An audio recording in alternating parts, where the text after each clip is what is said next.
1200 ആണ്ട്.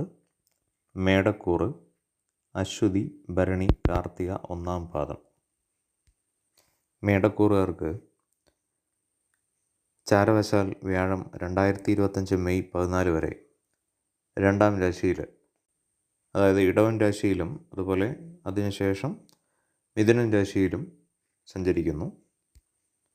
ശനി 2025 മാർച്ച് 29 വരെ 11-ാം രാശിയായ കുംഭത്തിലും അതിനുശേഷം 12-ാം രാശിയായ മീനത്തിലും സഞ്ചരിക്കുന്നു.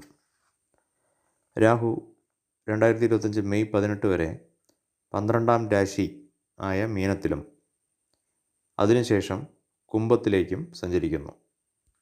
അതുപോലെ കേതു 6-ാം രാശിയായ കന്നിരാശിയിലും 2025 മെയ് 18 ശേഷം ചിങ്ങത്തിലേക്കും രാശി മാറുന്നു. ഈ രാശിക്കാർക്ക് പൊതുവിൽ ഗുണാധിക്യം ഉള്ള കാലഘട്ടമാണ്. അതിൽ അശ്വതി നക്ഷത്രത്തിൽ ഈ വർഷത്തിൻ്റെ ആദ്യ പകുതിയിൽ വളരെ ഗുണങ്ങളുണ്ടാകുന്നതും മധ്യകാലഘട്ടത്തിൽ വളരെ സ്തംഭനാവസ്ഥ അനുഭവിക്കുന്നതും അവസാനം ആദ്യമുണ്ടാകുന്നതിനെ 1/3 ഭാഗം ലാഭമുണ്ടാകുന്നതുമാണ്.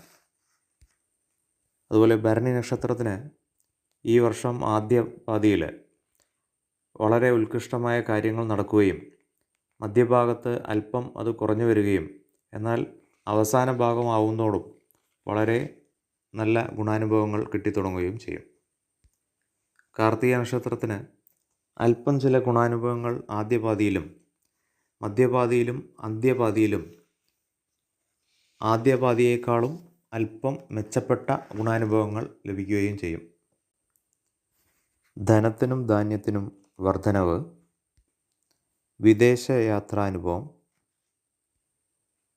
ദാമ്പത്യ സൗഖ്യം, കുടുംബജനങ്ങൾക്ക് അഭിവൃദ്ധി, ആരോഗ്യപുഷ്ടിയും ദാമ്പത്യ ജീവിതത്തിൽ ഉത്കൃഷ്ടതയും, ഉദ്യോഗാർത്ഥികൾക്ക് പുതിയ ജോലി സാധ്യതകൾ, ഉദ്യോഗത്തിൽ സ്ഥാനക്കയറ്റങ്ങളും, വിവാഹാദി മംഗളകർമ്മങ്ങൾ, സന്താനാഭിവൃദ്ധിയും, ഭൂമി ഗൃഹ വാഹനാദി ലാഭങ്ങളും, ബന്ധുജന സഹായങ്ങളും, വ്യാപാര വ്യവസായാദികളിൽ അഭിവൃദ്ധിയും, നൂതന വ്യാപാര മേഖലകളിൽ കൂടി തുടക്കം കുറിക്കുവാനും ഇടവരുന്നതാണ്.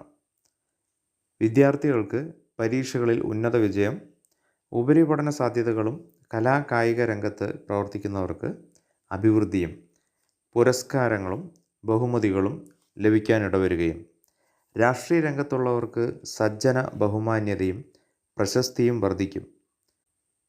സ്ഥാനമാന ലബ്ധിയും, കാർഷിക മേഖലയിൽ ഉള്ളവർക്ക് അഭിവൃദ്ധിയും, വർഷാന്ത്യത്തിൽ സ്വജനാരിഷ്ടതകളും സ്ഥാനചലനങ്ങളും പതനഭയവും രോഗാരിഷ്ടതകളും അപകടങ്ങളും തസ്കരഭയവും രാജകോപവും അധിക ചെലവുകളും സാമ്പത്തിക നഷ്ടങ്ങളും ശത്രുജനഭീതിയും കാര്യതടസ്സങ്ങളും ഫലമാകുന്നു.